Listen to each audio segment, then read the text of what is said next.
मैं हूं अशोक व्यास और जीवन में सबसे अधिक प्रसन्न करने वाला जो होता है वो नया होता है। जब हम ईश्वर के संदर्भ में बात करते हैं तो उसे भी नित्य नूतन कहते हैं।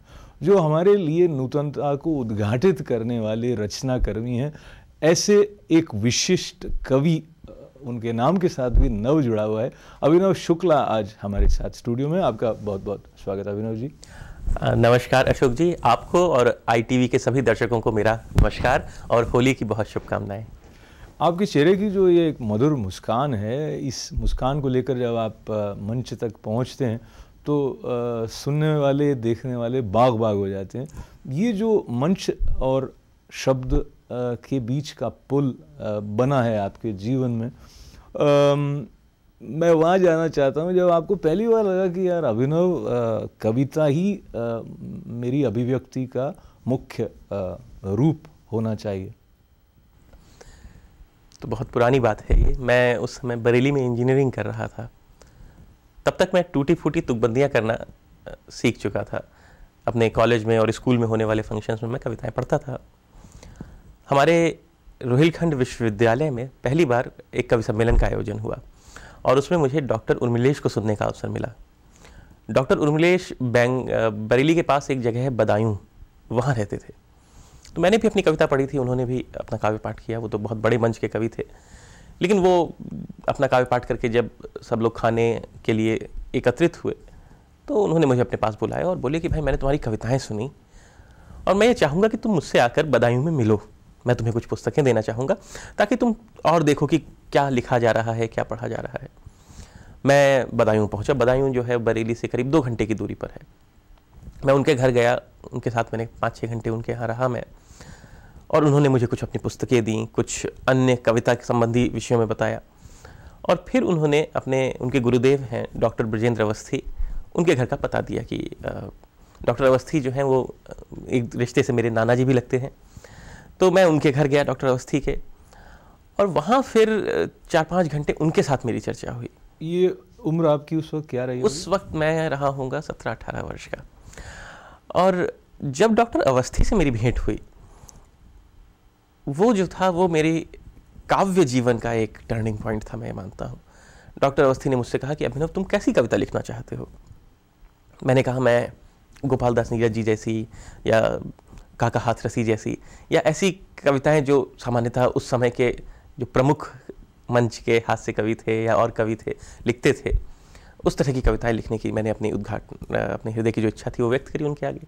तो वो बहुत खुश हुए, बोले लिखते रहो, आज से 40-50 साल बाद तुम उनके जैसी कविताएं लिखने लगोगे। मुझे बहुत दुख हुआ कि मैं, देखिए, पिछले 4-5 वर्षों से लिख रहा हूँ और आप मुझे 40 साल बाद लिखने की बात कर रहे हैं। तो फिर वो बोले कि देखो, ये बहुत अच्छे कवि हैं, बहुत श्रेष्ठ कवि हैं, बड़ी साधना की है इन्होंने, लेकिन यदि तुम चाहते हो कि तुम्हारा तीर दूर तक जाए तो तुम्हें उसे धनुष की डोरी पर लाकर पीछे खींचना पड़ेगा। जितनी दूर तक तुम उस डोरी को खींचोगे उतनी ही दूर तुम्हारा तीर जाएगा। ऐसे ही जितना पूर्व साहित्य तुम पढ़ोगे उतनी दूर तक तुम्हारी जो भाषा है, जो तुम्हारे शब्द हैं और जो तुम्हारे भाव हैं वो जाएंगे।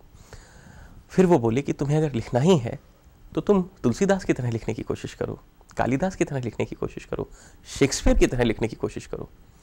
तुम अगर नीरज जी की तरह लिखना चाहते हो तो तुम नीरज जी से पूछो कि वो किसकी तरह लिखने की कोशिश करते हैं। नीरज जी तो खैर बहुत बड़ा नाम है, वो तो स्वयं एक युग पुरुष हैं, लेकिन उनकी बातों से, डॉक्टर अवस्थी की बातों से मेरे अंदर एक नई चेतना का संचार हुआ। बात यहीं समाप्त नहीं हुई। उस भेंट में उन्होंने मुझसे ये भी कहा कि तुम क्यों लिखना चाहते हो? मैंने कहा मुझे बहुत अच्छा लगता है लोगों को हंसते हुए देखना, और मुझे एक सेंस ऑफ सेटिस्फैक्शन मिलता है जब मैं कविता सुनाता हूँ, लोग खुश होते हैं, बाद में प्रशंसा करते हैं मेरी, तो एक रूप में मुझे खुशी होती है। और बस यही है मेरा कविता लिखने का कारण। तो वो बोले कि अच्छा, तुम ये बताओ कि पृथ्वीराज चौहान और मोहम्मद गौरी की कथा तो तुमने सुनी होगी, तुम्हें पता है मोहम्मद गौरी का निधन कैसे हुआ था? मैंने कहा कि मोहम्मद गौरी जो है वो पृथ्वीराज चौहान ने आंख पे पट्टी बांधकर, जो उनका जब वो गेम देख रहे थे तो वहाँ एक चंद बरदाई नाम के कवि थे, उन्होंने एक छंद पढ़ा था कि 4 बार 24 खंड अंगुलश प्रमाण ता बैठा सुल्तान है मत चूको चौहान। तो वो अपने छंद में उन्होंने दिशाएं बताई थी कि कहाँ बैठा है सुल्तान, और पृथ्वीराज चौहान शब्दभेदी बाण मारने में बड़े प्रखर थे। उन्होंने वो तीर का निशाना लिया और मोहम्मद गौरी को तीर मार दिया।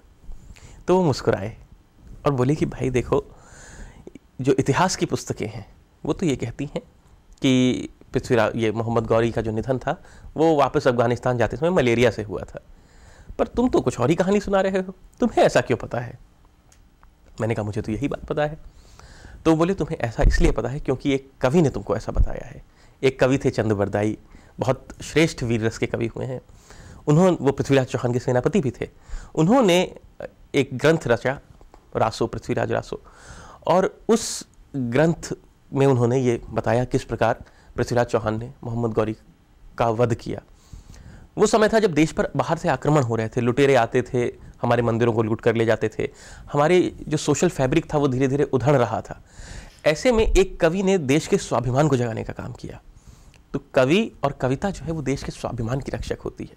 कवि और कविता देश की दिशा दिखाने का एक माध्यम है।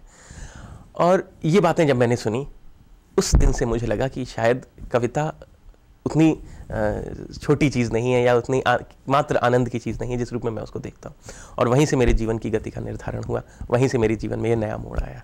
अभिनव जी की ये जो बात है उसको सुनते हुए भी हमारा मन करता है कि तालियां हो जाए। मनुष्य ऐसा बोलता है जैसे इसके ज़िह्वा पर सरस्वती माता निवास करती हूँ। और न केवल साहित्य बल्कि और जो संदर्भ हैं उनको उन्होंने एकदम जीवंत हमारे सामने बातचीत में प्रस्तुत किया। एक रसमयता जो है वो उनकी अभिव्यक्ति में सहज ही आ जाती है। और कुछ बातें और अपने उन दर्शकों के लिए जो अभिनव शुक्ला को सुनने का अवसर अब तक न पाए हों मंच से, जब वो मंच पर होते हैं तो सुनने वाले मंत्रमुग्ध हो जाते हैं, क्योंकि विविध रस की धारा उनकी कविता के साथ बैठे हुए जो दर्शक कह लीजिए या सुधी श्रोता होते हैं उन तक पहुंची हैं। और हाल ही में जब आप न्यूयॉर्क पधारे, जिन दिनों में हमने ये बातचीत रिकॉर्ड की है, तब आप को अखिल विश्व हिंदी समिति द्वारा साहित्य गौरव के सम्मान से सम्मानित किया गया। आप जैन सोशल सेंटर और Rajasthan association of north America के कार्यक्रम में हिस्सा लेने के लिए न्यूयॉर्क पधारे थे। इसके अलावा अभिनव जी के संबंध में दो एक बातें और आपकी अनुमति से कहता चलूँ कि आप कनाडा से प्रकाशित होने वाली हिंदी चेतना शीर्षक की जो पत्रिका है उसके संपादक मंडल में हैं, और निनाद गाथा शीर्षक से ब्लॉग आप लिखते हैं। और आप में से कुछ लोग शायद जानते हो, अभिनव मूलतया कंप्यूटर से संबंध रखने वाले हैं व्यावसायिक तौर पर, तो कंप्यूटर प्रोफेशनल हैं। और वैसे भी हम में से कई लोग सोचते हैं कि कंप्यूटर और हिंदी दोनों तो साथ साथ की चीज़ें हैं नहीं, पर kaviabhinav.com से आप निरंतर, आपका जो वेबसाइट है वो काफ़ी डायनेमिक वेबसाइट है, और 10-12 वर्षों से आप विशेष करके मंच के माध्यम से भी भारत में और अन्य स्थानों पर संपर्क में सब कवि प्रेमियों के रहें। मैं फिर आपकी तरफ बढ़ता हूँ, ये थोड़ा बहुत आपका परिचय हमारे नए दर्शकों के लिए पहुँचाना आवश्यक था। और हम फिर सूत्र वहीं से लेते हैं जहाँ अगर हम इस तरह के व्यक्तित्वों से मिलते हैं जो हमें कुछ मार्ग निर्देश देते हैं, संकेत देते हैं आगे बढ़ने का, हमें से बहुत सारे लोग उनकी बातों को उतना ध्यान से नहीं अपने अंदर उतारते हैं जैसा कि आपने उतारा। और आपने कहा कि वो एक टर्निंग पॉइंट था आपके सृजनशीलता के सफ़र का, अगर मैं कहूँ तो उसके बाद मुझे लगता है आपने उनकी बात को माना और बहुत कुछ अध्ययन किया है। तो ऐसे कौन कौन से कवि रहे हैं या पुस्तकें आपकी रही हैं जो आपको लगता है कि इस दृष्टि से आपकी रचना प्रक्रिया को उर्वरा देने में सहायक रही?